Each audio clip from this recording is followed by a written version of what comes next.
Sides of the Tasman, we take pause, united in remembrance and reflection. We gather to honour those who have served, continue to serve, those who sacrificed, and those who never came home. Exactly 110 years ago today, before the first light of dawn broke over the shores of Gallipoli, Allied troops landed on a foreign beach under heavy fire.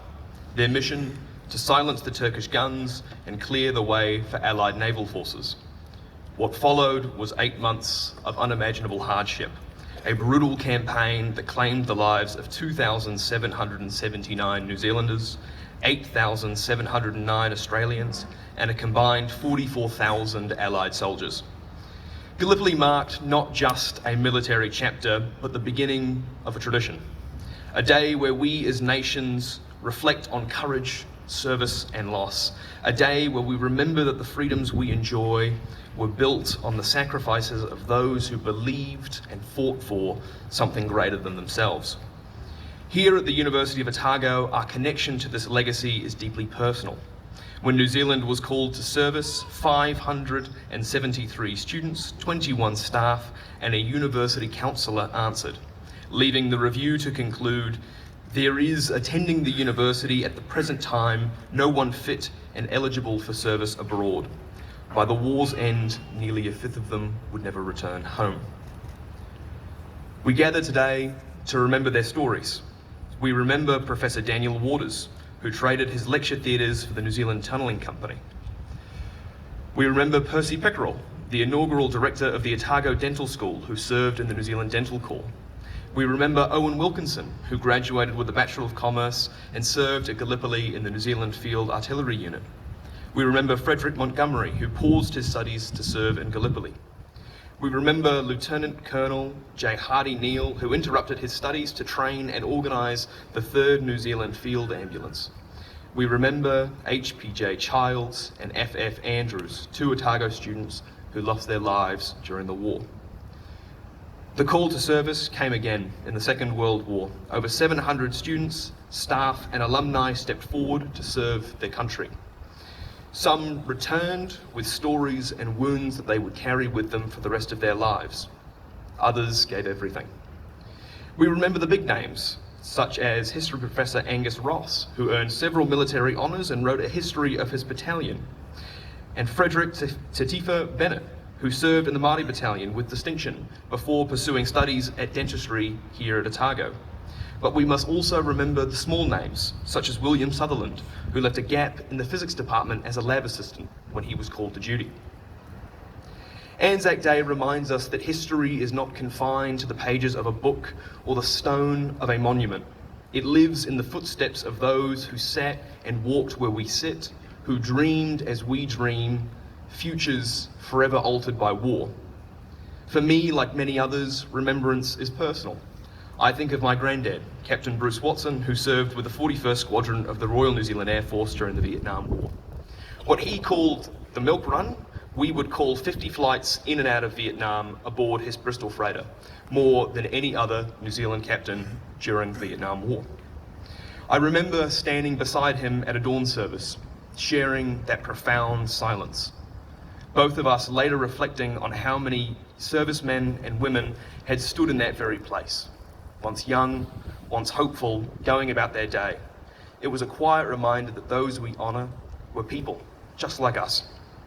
Later, as his battle with cancer worsened, I asked my grandfather what he was most proud of.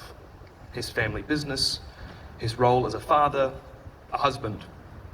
He paused and he simply said his service, knowing he had done his part, made his sacrifice, so that his family could live in a more peaceful world. I share this not as a grand political statement, but as a reflection of a simple truth, that each of us carries a responsibility, a duty to honour their legacy, not only in remembrance, but in action. The men and women we remember today did not serve with the hope that future generations would gather to list battles and losses.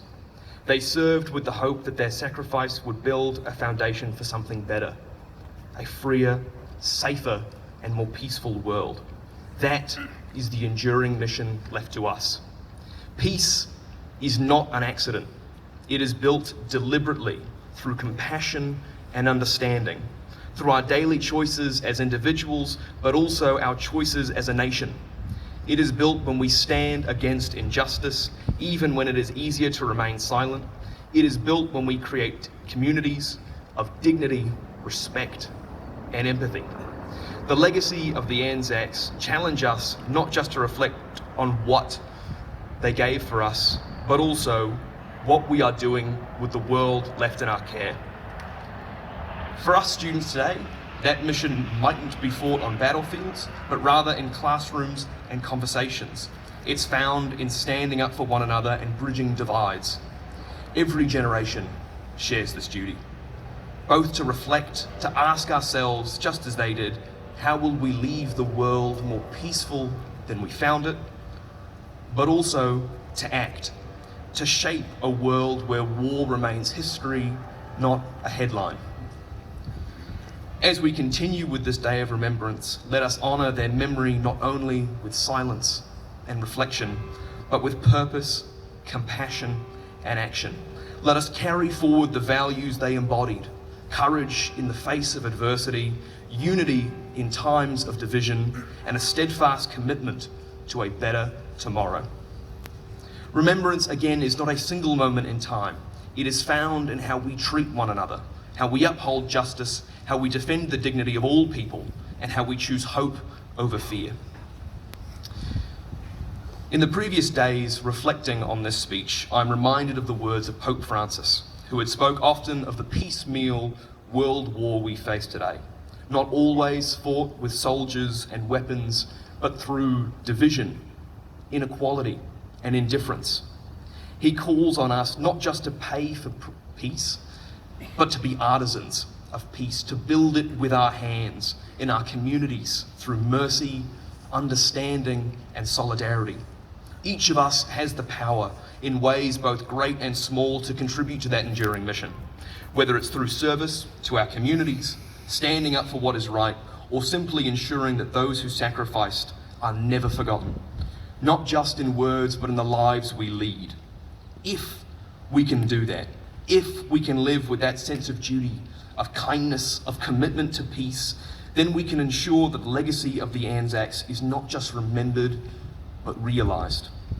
We will honour them, not just today, but every day, in how we choose to shape the future they dreamed of.